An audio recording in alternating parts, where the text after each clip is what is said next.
Yo, yo, yo, welcome to Crate 808, the hip-hop podcast that can't stop talking 90s rap.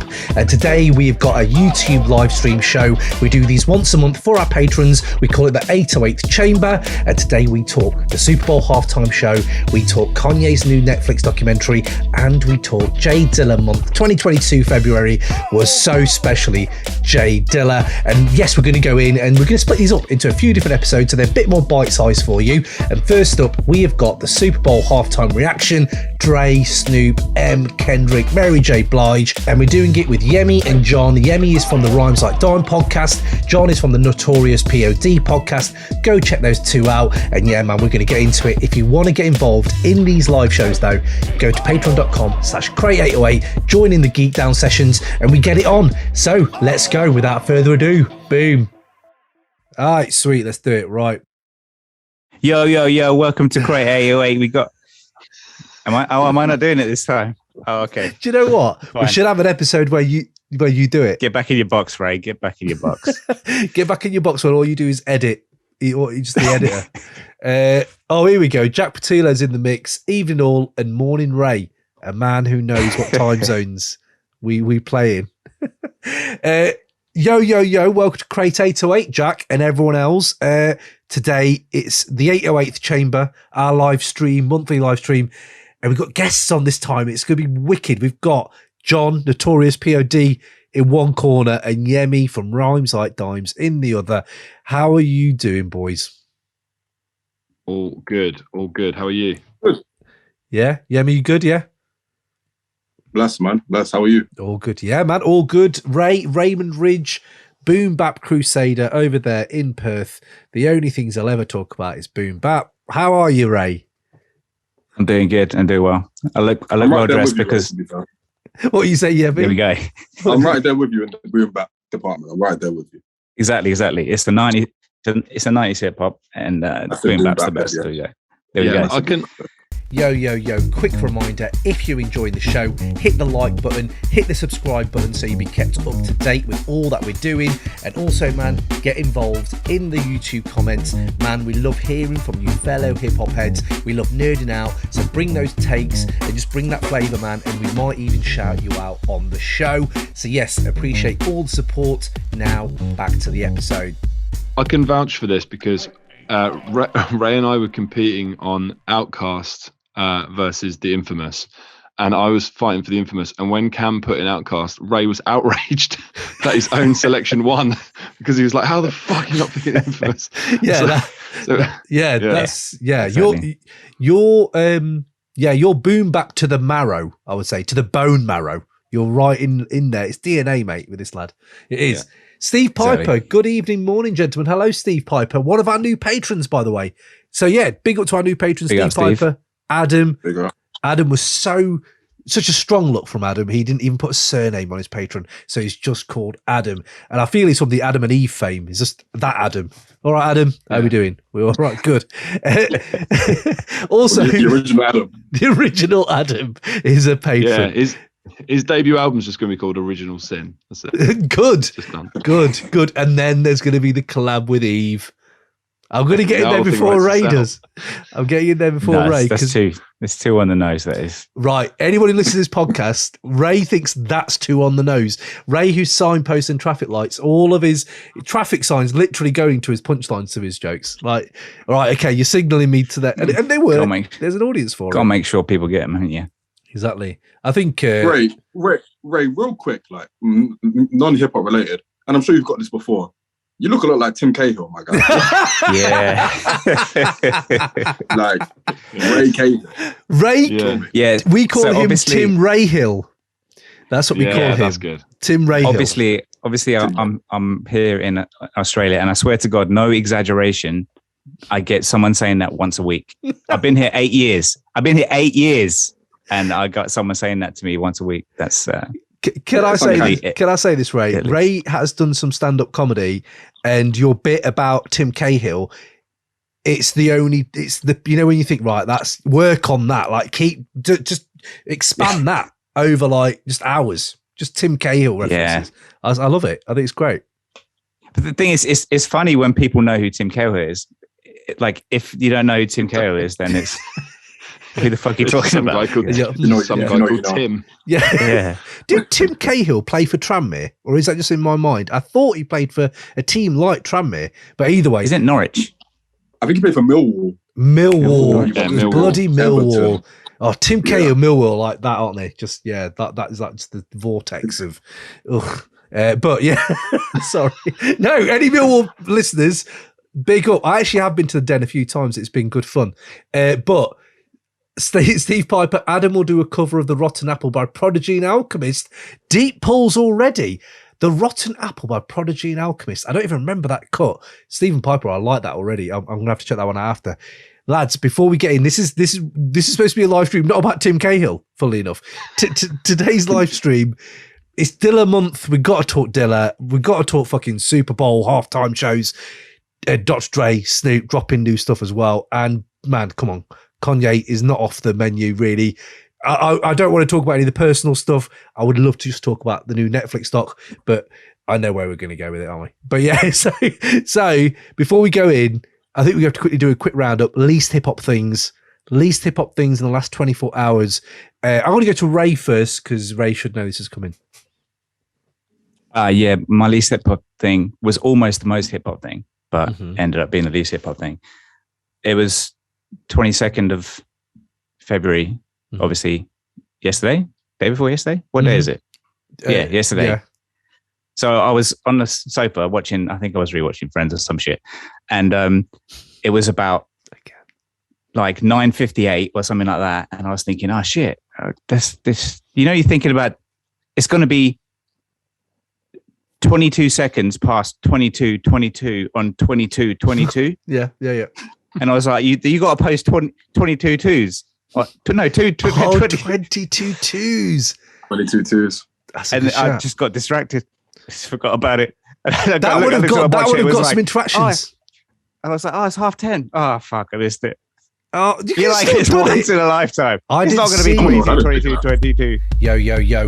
Us here at the Crate 808 podcast have kicked off our Patreon. So if you don't know what Patreon is, it's a platform where you can go and for a small donation, you can help support us make more hip hop content for you. Go on to patreon.com/Crate808 and you can check out all the little payment options you've got there. You can check out the 2 new episodes you'll be getting every month, live chats with us guys, just to nerd out with you guys. We're going to go into some wide-ranging episodes, delving into the work of the Wu-Tang Clan, MF Doom, and J Dilla. So get it locked if you want that new granular look at hip-hop. So go to our payment tiers on Patreon. Big up yourselves. If you choose to support us, thank you so much. I will give you a personalised shout out on the show, and we shall catch you in one of these live rooms and let's get this community going. So spread the word. Much love for your time and peace out. Boom.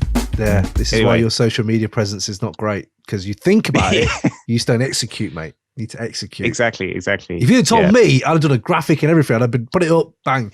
See you later. Should have done it. Too late. I kind of like that. Okay. Right. Fair enough. John, what have you got, mate? Least hip hop thing? Mine is way more tragic, I think. So obviously in preparation for the show, I thought, right, what I'll do is I'll get my setup ready. I'll like put my mic in the right place. I'll like make sure I've got my monitors, that everything's fine. And I did that a bit too early. So I was like, well, I've got 10 minutes to kill. What should I do with that 10 minutes? I actually went through my work's CRM and was doing some admin for 10 minutes. Wow.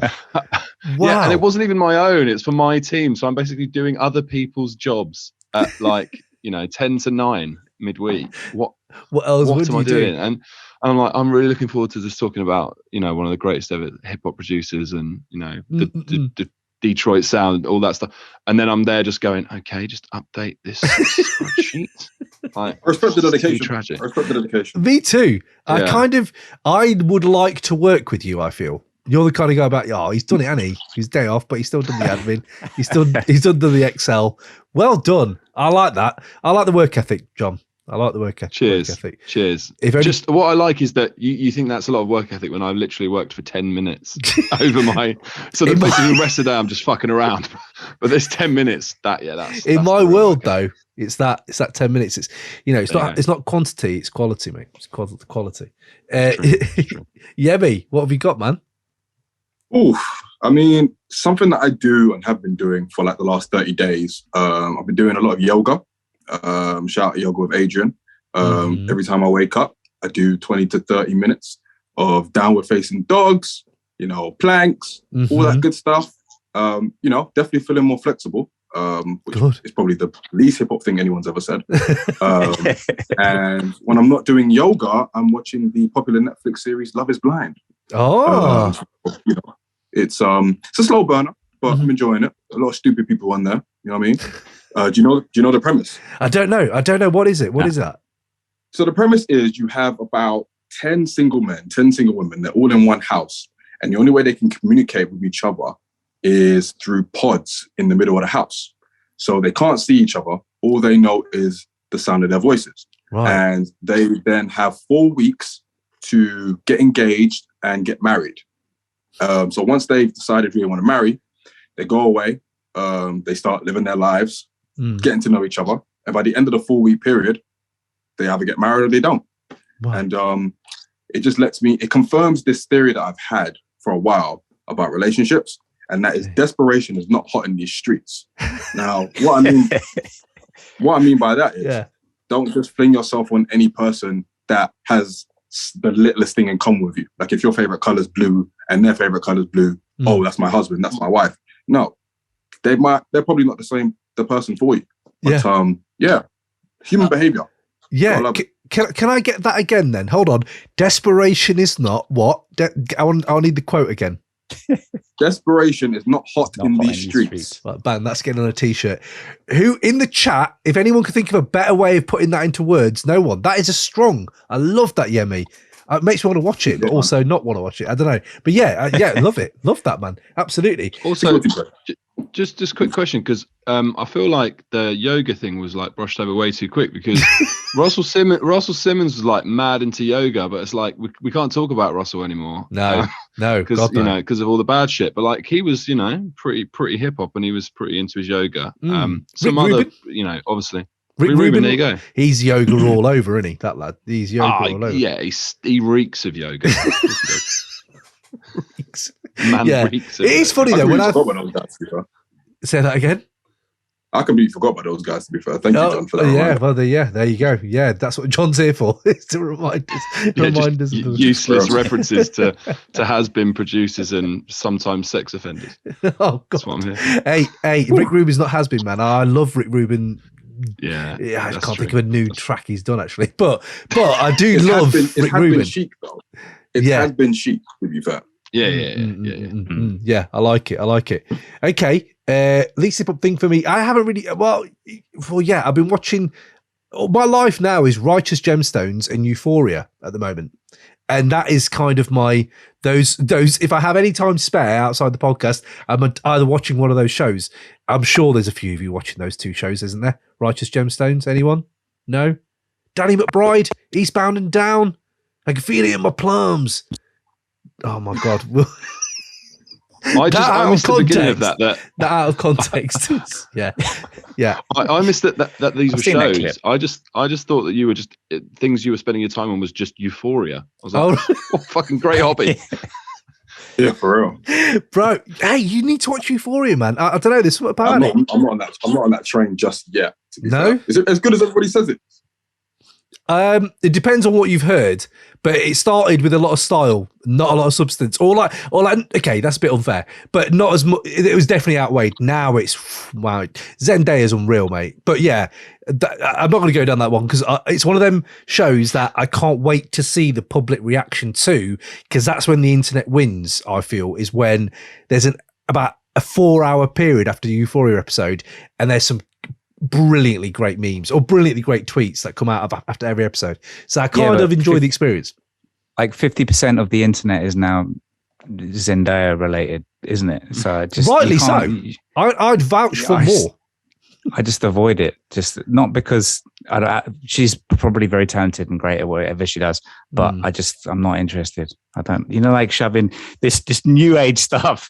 This isn't 90s hip hop. No, but you say it's new age, right? It's made by a guy. I can't remember the guy's name. There's 90s hip hop all over it, mate. They play hit 'em up. You're not going to sell the Zendaya show to me. Okay. Respect to her for what she does. All I'm but saying is there's understand. one point where they're playing Hit 'Em Up and they must have paid $700K for those rights because they're a real, and they're playing Hit 'Em Up in the car, and I was like, damn, Hit 'Em Up sounds different now. Like, it sounds like good. No, well, yeah, obviously for the context, but yeah. Anyway, Euphoria. That's really just been the two things I'm doing other than just running this pod. So yeah, there we go. No one else in the chat. I think everyone's gone to bed. I think our demo, I've now realized that old dads and 9 o'clock's way too late for them. But 9 o'clock is like, nah, mate, nah. I love talking hip hop, but I need to be in bed. We could have done this earlier. That would have been. Yeah, if better Ray for had told everyone. us, we'd have got earlier and caught a few more people. But I know Steve, I know Jack, and I know they're going to bring some fire later. I know. Come on, lads. No pressure, but come on, please. Please just chat to us, yeah? We could have just been doing this with no live stream. But either way, right, we're going to kick off. We've got a few little categories. It has been Dilla month. We need to talk about Dilla, obviously. It's been an incredible month. But I think the first thing I would like to talk to you guys about is the Super Bowl. LA, Dr. Dre, Kendrick, Eminem, Snoop, Mary J. Blige, and a 50 Cent surprise performance. Kendrick as well. Fuck, seeing Kendrick again. Oh, there is, just so we all know, there is one massive Kendrick hater who's got no real reason because he loves Logic, but he hates Kendrick. So I can't figure what. Like, one is the other, but not as good. That's Logic's new single. Yeah, you're right. No, that's fucking every Kendrick track. You're getting your hate wrong. You thought it was Kanye then. But we are going to talk about Kanye as well. But first of all, Super Bowl, lads, just general thoughts, takes. What are you saying to it? Are you with the whole hype train? Are you on the hype train for that Super Bowl halftime? Nah. No. Nah. I watched it again. I watched it again today in preparation for this, and the first time I watched it, I was a bit like, okay. I watched it after all of the memes and all of Twitter blew up and everything. I watched it and I thought, didn't really have high expectations, but I just thought, okay, historic in a sense. Let's see what's going on. I think let's put Kendrick to the side because Kendrick was incredible for how long he was on it. The rest of it was just mid, man. I think it was just.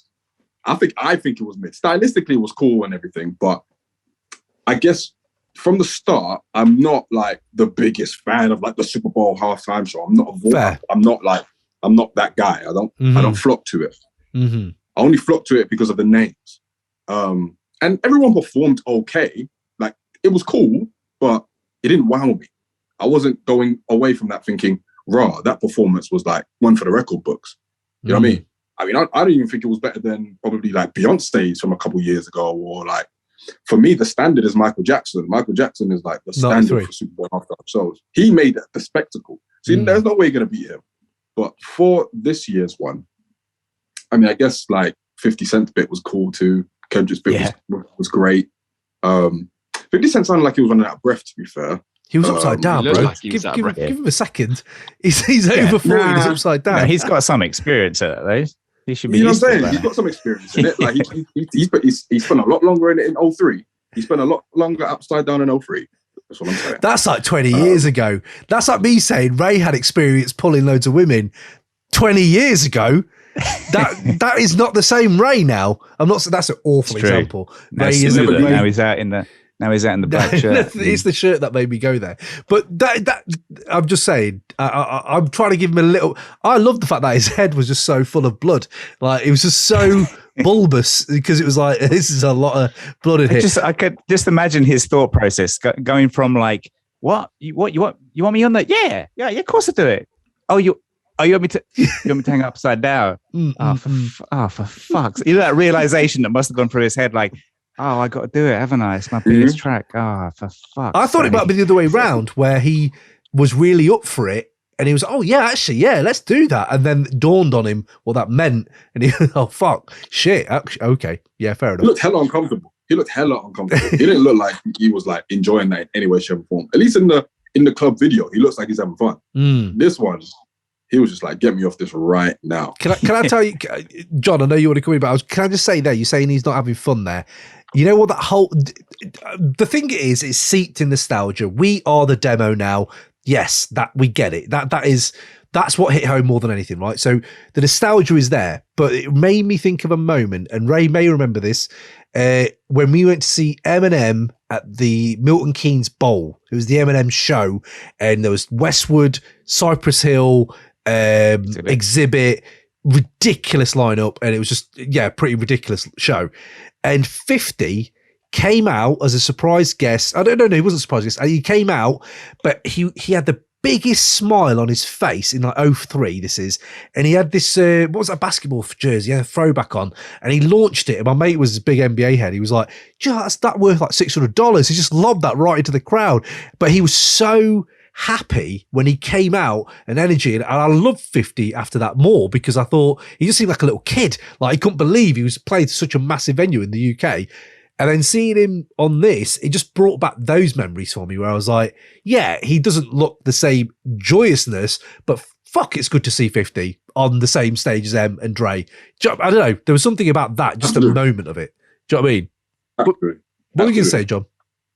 I was just going to say about the 50 thing, the thing that no one has mentioned, which I just can't seem to get my head around, is it was completely unnecessary. So a guy in row 6 can't see 50's upside down. Just turn the camera upside down and have him standing there. No one would have known anything different. I saw the memes and I was like, why does he look fat when they've just turned the camera upside down? I was like, oh no, they've made him hang from the ceiling for no reason. They're in those like long trucks. No one can see him. It was so pointless. And then he ended up looking like BODR doing his impression of 50. Oh no. Literally. You know, there was that D12 video, and like BODR's basically doing a picture of 50. They look now the same, which is harsh, because 50 was a fine specimen of a man around the Get Rich Die Trying era, and it's a reflection for all of us who've had better days to go, oh fuck yeah, that's me, basically. I enjoyed it. I enjoyed him. Yeah, little bit big, but fine. Yeah, bit big. There's nothing wrong with that. I'm with Yemi. It was a bit underwhelming. So I didn't watch it live. I heard all the hype and I was like, oh yeah, I think it's like the recent currency of the world is nostalgia. And I was like, get it. Okay, fine. That's cool. I like nostalgia. Why wouldn't I? This is my era. This would be great. Yeah. And I don't know if it's one of those things that you almost like, when you see people's like Insta stories of a gig, you're like, oh, like shit. But when you're there, it's amazing. I wonder if it was a bit like that, where I wasn't like in it because I was watching it kind of secondhand, that I didn't like get the buzz of the occasion. I was just literally watching like the performances. But it did. I agree. Like, it just was a bit like they just wheeled out like the most generic, well-known hits of each artist. Like Eminem "Lose Yourself" is one of my most hated tracks of all time of any genre. I despise it so much. I hate it. Jeez, so I was like, this is. I just honestly want to like kick him off that bus and never see him again. One of my highlights of the show, by the way. So I just so it's right. So it's like each their own. And also I find it was a weird like collection of people in hindsight, because I was like, this is like Dre's thing because it's LA, and then it was like, well, but 50's here and Mary J. Blige is here and Eminem's here. Like, okay, like cool. Like, it's the couldn't we have done a bit more? It's the aftermath. I guess, but it's like, I don't know. It just felt. And to Mary J. Blige, they had her performing No More Drama. Yeah. No more drama at the Super Bowl. Yeah, I know. What was the thought process there? Yeah. It's the Super Bowl context to it does kind of grate a little bit. As in, I don't care for the Super Bowl. I don't really, as I'm not a bit like you, I don't really seek it out. This was more, it was like, I was looking forward to it because of the advert for it. I just thought, yeah, Dre and Snoop together. I'm always here for that, to be fair. I kind of always am here for that. And then knowing Kendrick was there. And that was my kind of real like, oh, okay. I know what you're saying, Ray, but for me, that was the intrigue of there's going to be an album on Monday. There'll be an album, definitely. And then you realise, oh, I'm one of them guys. I'm one of those guys. But I don't know. Ray, what were you saying to it, Ray? You loved it? I hated it. Or... Look, it is what it is. The thing is, same as Yemi, I saw all the hype about it first. And then you're like, holy shit, this is going to be amazing. And I thought I sat down, got snacks, got everything. I was ready to watch it. And then, like, before you know it, it's over. And I'm like, what is that? Is that all it was? And then I realized this you know when you're like, okay, what else is big about the Super Bowl and all the adverts, the Super Bowl adverts is a big deal. And there's like fucking 2 hours of these adverts if you want it. But the Super Bowl, how long does American football match game go on for? Like for 3 hours? Something ridiculous. Yeah. Exactly. But that being said, it was. Well, what other tunes? We have that combination of people. Right. I've got they're always going to do their biggest tunes. Except for the thing that would have made it, pushed it over there to perfection for me, Let Me Ride. If he'd done Let Me Ride, I know not a lot. Yeah. I know people. I know it's not a general consensus. That's for heads. Still it's cross. It gets everyone, doesn't it? Still with Jay-Z loving it in the crowd was that other wrinkle where, obviously Jigga wrote it, but then also Jay-Z being part of the NFL thing and getting quite a lot of flack for how the NFL handles a lot of their shit. And then him setting this up, you could see it as almost cynical a little bit, as in how it could have been better is, no offense, and I don't want to keep banging on the same fucking drum as to use Cam's metaphor, but Kendrick didn't need to be there. What's he doing there? And plus, to drum home my point more as well is that he goes this butter. He did this whole just forgettable rhymes. And then Eminem comes out with, like, don't get me wrong, it's not my favorite tune either. It's not my favorite tune. But Eminem comes out with Lose Yourself. And both of you, all three of you, knew every lyric. And that was still Dre as well. You knew every lyric. It's in your fucking skull. Yeah, right. But that's our demo. But not with Kendrick. No, but you do know the Kendrick lyrics to all right. Like, if you like Kendrick, like, it is quite and people do sing along to it, literally sing along to it. Do you know what I mean? Look, I'm just bitter because, on the last podcast, you were like, oh, Ray, I don't think you really know what you're talking about. Blah, blah, blah. And I was like, all right. I say that every podcast. This is Cam. Let me stop. I'll pay attention to what you say because, you do know your fucking hip hop music. So let me spend some more time listening to Kendrick. And I fucking came to the same fucking conclusion. And I wasted an hour listening to Kendrick. But I wasted one of your hours. Right, respectfully, you're bugging, bro. Yeah, you are. Okay. You're not the strongest in the streets right now. We just got to agree to disagree on that. I know we're always going to on Kendrick. But I just needed to get that off, But it's the content thing. I know the Mary thing. I love the Mary patting her head with such passion and then just literally knocking out. She just bang. Well, the phones are wow.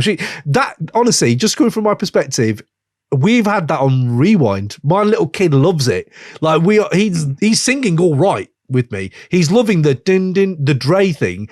For him to really enjoy it, it makes me enjoy it. But also the Eminem knee thing. And then I love that Eminem kneeled. I did. I love that he, at least now it poses the question, if he can do it, why can't other people do it? Why are you so precious over this shit? I think that was massively overblown. I didn't read that as Eminem was kneeling for BLM or whatever. What else would reason. he be kneeling for, Ray? Just for the transition. He's finished his tune.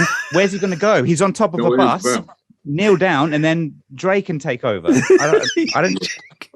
Mate, it's a weird one. What would he be doing otherwise? Just standing there like, I finished, cool. No, he knows. He knows. He's talked about Kaepernick as well. He knows it's a thing. It's very much a thing. Yeah. Sorry, Yemi. Go on. What were you saying? I mean, with M, I feel like yes, he is an ally. Like he obviously is for the Black community. Issue with M is he gets little respect within the hip hop community. So that kind of fell a little flat amongst the hip hop community, at least the way I see it. Maybe on the grand stage of the Super Bowl, someone like Eminem of his stature, that is an amazing thing to see. Or, if you're a Southerner, very enraging thing to see.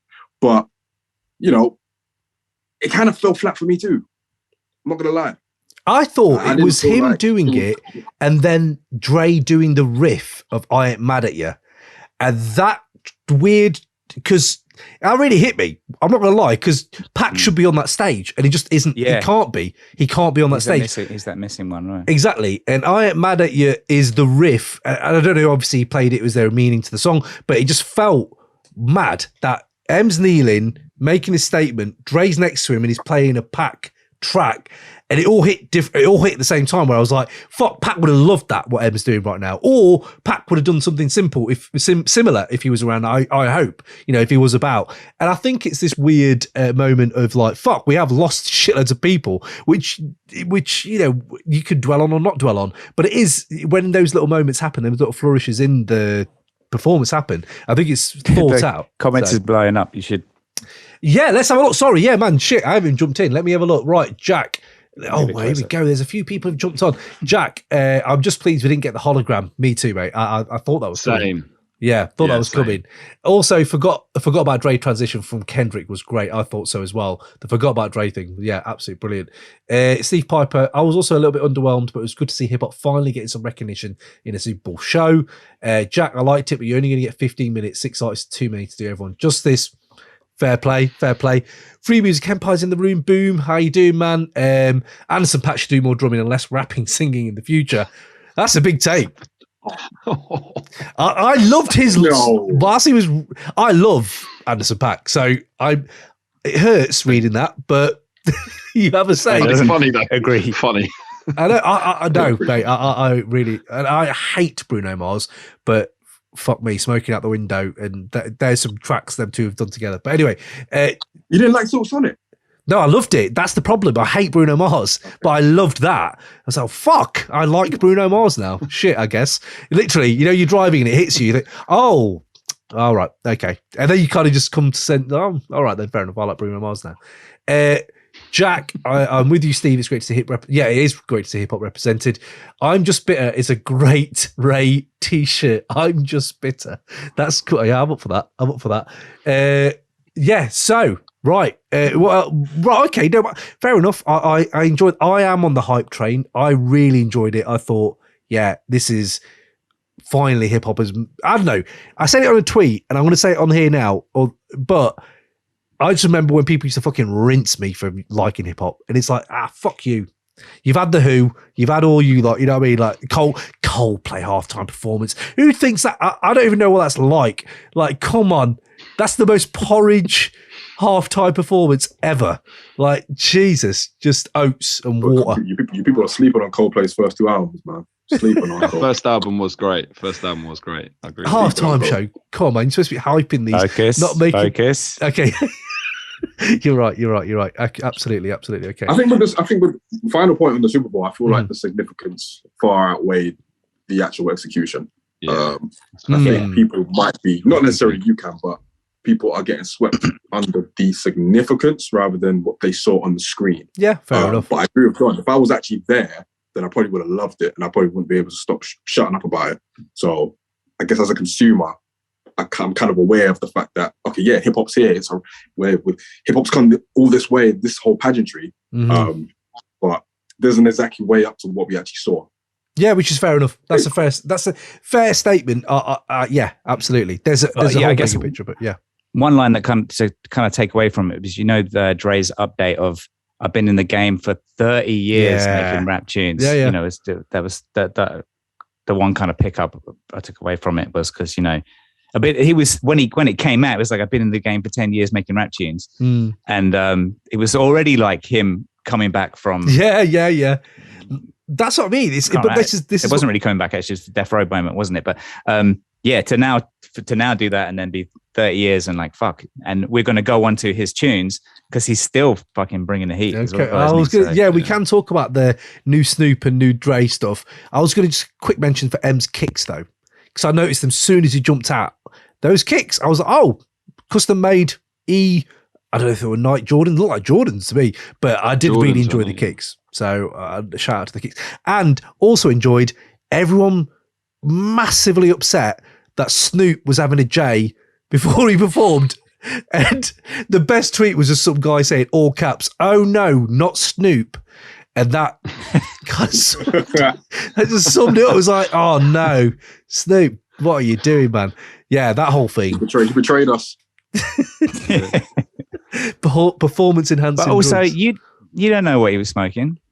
There's massive presumptions going on there. You don't know what he was. He could just quick little cigarette. Also, that person is probably someone whose introduction to Snoop was him being Martha Stewart's best friend. Yeah. Yeah. Just Eat adverts and stuff like that. Absolutely. Absolutely. I was actually going to say that, hold on. Someone told me that this is all these rumors get like, Em was told not to kneel and Kendrick was told to cut the popo, line and all this. But wasn't the Snoop was supposed to want to wear his blue rag and they said no. So he just wore the full blue rag outfit. I don't know if that's true, but it's one of them bits I want to believe true. So I don't want to look if it's untrue. I'm like, yeah, that's what happened. That's what happened. Right. So, okay, let's quickly talk about Dre and Snoop before we go into J Dilla month then. Dre's new GTA music. Anyone heard it? What's everyone thinking? What's it called? The Contract? That stuff? What were we all saying to it? Ray, you said you were saying he's killing it still.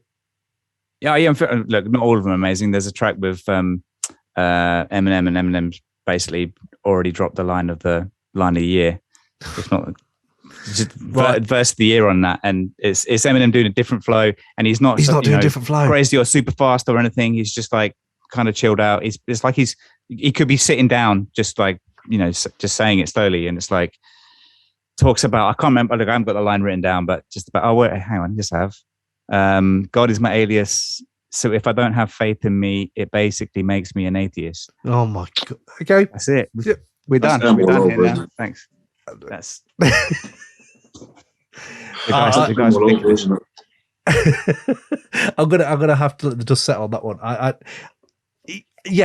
checked out halfway through that verse. I'm not gonna lie, I did a little bit because it switched it up. I don't know. There wasn't enough in there for me to get my teeth into.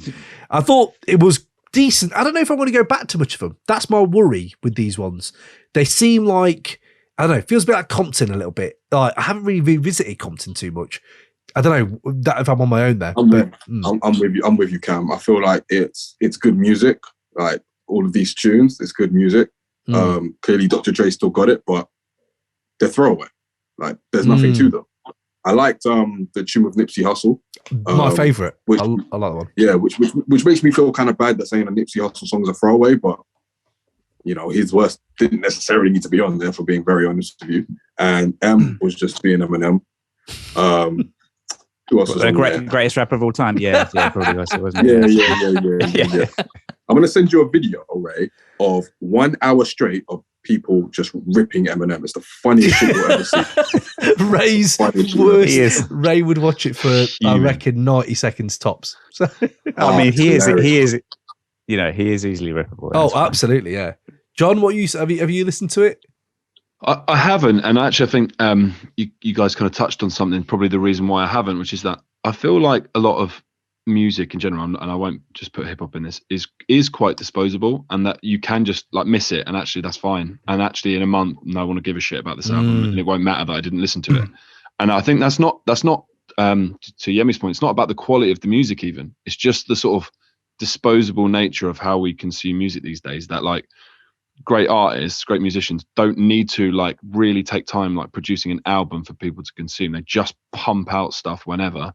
And people just either consume it or they don't. It doesn't really matter. It doesn't really affect their brand.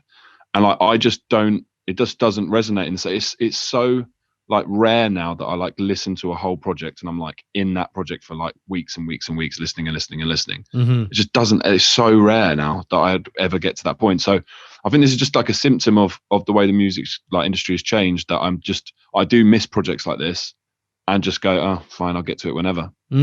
These tunes sounded like GTA giving Dre a bag of money to make 6 songs, and it kind of just showed. It kind of played out that way. No real passion in it. He's still saying the same stuff he was saying in '92. It's just written by someone else, and it's just it's kind of just there. You know what I mean? I would have. What do you do it for? Like, when it's GTA, you don't expect him to go deep, introspective concept tracks. I felt they might be a bit more single heavy-ish kind of thing. That's why I thought the Nipsey track, if there was a few, if you made me a 6-7 like EP of just those, actually I probably enjoyed them more. But there was a few like just ones that didn't really hit. I think there was one line he said about Juice WRLD about taking a like hard pill to swallow, and I felt that just really odd because in the same line he talks about Kobe in the same verse. I was like, that's really odd that you would I don't know, equate someone who loves Eminem as well, like Juice WRLD and Eminem were like, you know what I mean? He loved him, and that you just used him as a. I'm not saying it's too soon or anything, but it just felt a bit weird, like Dre just dropping it in, that Juice WRLD line. Like, why would this a bit odd? But yeah, no. I again, it's not bad. You're right. It's not like I was skipping it. I actually enjoyed it, but I just don't know if I'll go back. But I suppose time will tell. But I was going to say one other highlight of the Super Bowl was Snoop's chain, the Death Row dog. He's back on Death Row Records. But the dog and the font was the Doggy Style font. Little things like that get me. Yeah, I was like, yeah, I'd buy a rip off of that chain. Brilliant. So I would. It was absolutely brilliant. I won't wear it. Just have it up. It's great. So yeah, no. Snoop's new album, back on Death Row. Anyone heard it? And what are we saying? Because I have a few points I need to make about this album. I heard it. Sorry, go ahead, John. No, go, Yemi, go. I was just gonna say I heard it, and I wish I hadn't. Oh gosh, Jimmy. Yeah, bro. You know what it is? I just, generally it's okay. It's Snoop being Snoop, whatever. Mm-hmm. He's still doing that West Coast sound, blah blah blah. When we got to Crip Your Enthusiasm, oh my god, this is the one I need to talk about. Yeah. I was very tempted to just stop the album there and then. Right. Because I heard it and I was like, okay, I'm listening, I'm interested. Where's this gonna go? And it fell off a cliff. So yeah, that kind of soured my whole listening experience of the album. And the last track, I think the last like 5 to 6 tracks were just garbage, bro. That last tune was dead. There's a few. There's a few that are. Give me Conflicted with Nas and give me. What was the other one that I wanted to see? What's it called? What's that? House I Built. Give me House I Built and Conflicted. That's all I'm. Yeah, House I Built was sick. Okay. Yeah. Right. That's I didn't enjoy it. Ray, John, what you got? Go on, John. So it's really weird because I was like, oh yeah, Yemi, you go first, and then he basically said what I was about to say pretty much to the word. Shit. I started I started listening to it and I was like quite enjoyed like Still Smoking. I was like, oh, this is like quite like although again it's quite nostalgia, like throwing it back to that proper like old school West Coast whistle type sound. But I was like, yeah, fuck that. I'm kind of ready for that with new instrumentation, just sounded a bit fresher. Like, yeah, okay, cool.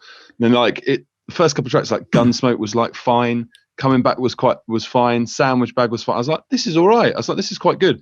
Conflicted with Nas was like, this is, oh yeah, okay. And I'm starting to like build this picture of, fucking hell, this is going to be one of those albums that I might actually listen to and appreciate. And then it starts to just get daddy's a little bit like, really, daddy like, don't call me dad, I'm your daddy. And not like, you're like an old man. That is just no. And then we get to seriously, it's just it's an R. Kelly of a track. It's horrendous. And then we get to Crip Your Enthusiasm, and I'm like, no, come on. Immediately I saw this thing and I was like, if you sample that theme, it's over. This album's over. And my main reason that I like struggle with streaming is you can't snap streaming, right? But you used to be able to snap CDs. This would have been a CD snapper for sure. For sure.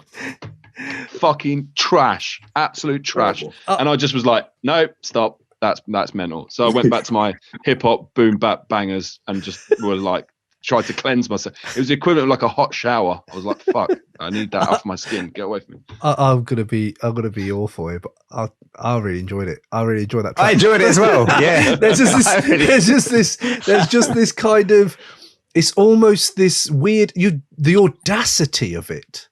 Like you're actually gonna do, and then I think I had a journey. I had a journey with that track.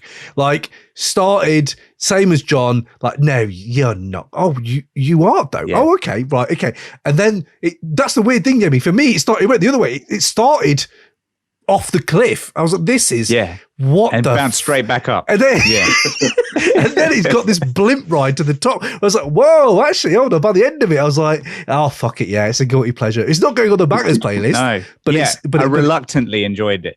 Yeah, but reluctantly, because I thought, no, this is going to be, oh shit, this is all right.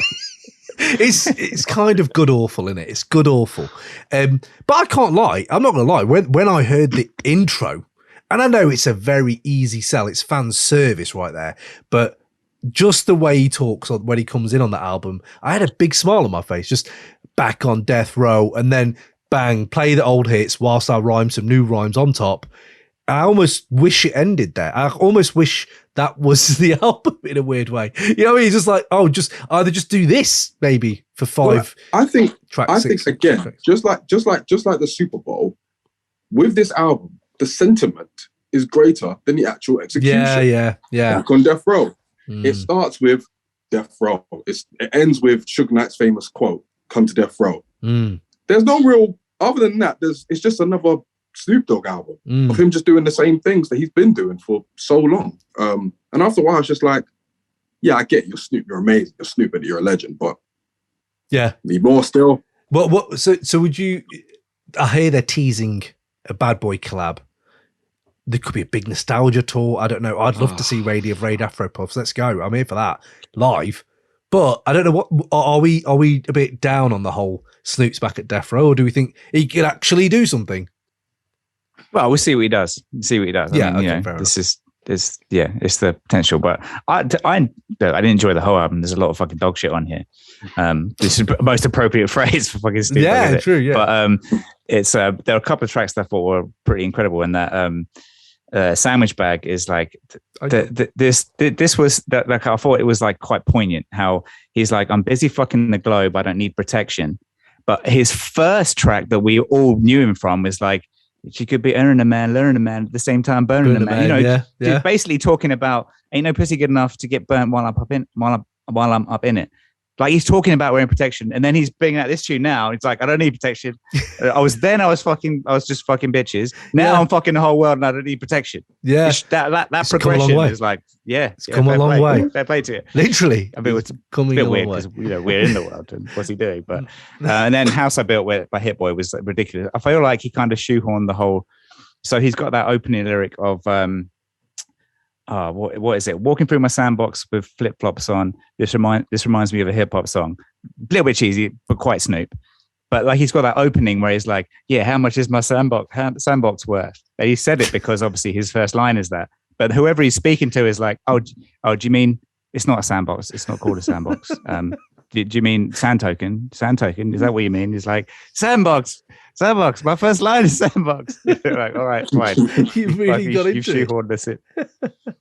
Yeah. No. There's a cut there, but there's standard, streaming album life, isn't it? Is like, 1 or 2 tracks, cool. I might listen to that a second or third time, and then we're done. Yeah, it's a shame, but I don't know what I need from Snoop though now, or Dre. I don't know what I need. I would like to see Dre maybe just do more music with different artists. Maybe it'd be quite nice, like Muggs does. It's great to see Muggs doing that, and obviously we talk about Al and that, but I like the idea of like, just kind of, I wonder what you and him would sound like together. He seems to be very just into his business side of things though. But right, let's go back into the quick comments and we get J Dilla month. Here we go. Oh, Steve Piper, there were Jordan 3s M was wearing. There we go. There were Jordans. I didn't see the superb owl they keep talking about. Very good play on words. I know Ray will enjoy that. Jack Patil, the problem with the new Snoop is we just had Magic. And even if it's unfair, I'll still end up comparing the two, and Nas's is actually good. Album of the year. Oh! Album of the year. Wow. So far. Big. So far, yeah. Oh, you calling it for 2022? Because it was Christmas Day, right? Came out Christmas Day. Give it 2022. Sorry, I missed which album? Magic. Which album? Magic. Oh, yeah. Potentially. Yeah. Yeah. We did a review of it, and it is, Ray called it Nas's top 5 like albums. So I'm not mad at that. Yeah. I'm not mad at that at all. John? Yeah, man. It's early, but it's that good. Like, it is good. I spent Christmas Day, like after like dinner was done and all that, just in my room with some whiskey, just banging out Magic, just getting drunk, just listening to Wave Gods on a loop. Just bro. Bag in my head. Yeah, bro. That was me. I kind of wish I was there for one of them shots. Just put Speechless on and let's drink that. Oh, fair play to you. That's made me feel all warm. And we would have been the new gangster. That's a claim. It's a claim. John, on Magic, have you got any thoughts on Magic before we move? It's really good. I haven't heard the could be Nas top 5, but again, like I'm not mad at that at all. I think that makes a lot of sense. Mm. I thought it was a really good album, really strong. And again, that's one of those ones I have gone back to, right? So I think, like, again, everything's got to be put through the lens of like what's happening, and it's like there aren't many albums I go back to. That was definitely one of them, and now we've been talking about it, I'm probably gonna listen to it tomorrow. So yeah, there you go. Yeah, love that. Okay, so there you go. Super Bowl. Wow, was it nostalgia? Was it too corporate for you? Was it too clean? Did they miss any bangers that you thought they should have played? Was Kendrick a bit out of place because he was a bit more younger and everyone else was older? I don't know. You tell us. Hit us in the comments. Let us know what you think. And yes, we should catch you on the flip side. The next 2 episodes, man, it's Kanye's documentary and it's J Dilla month. Get involved now. Boom.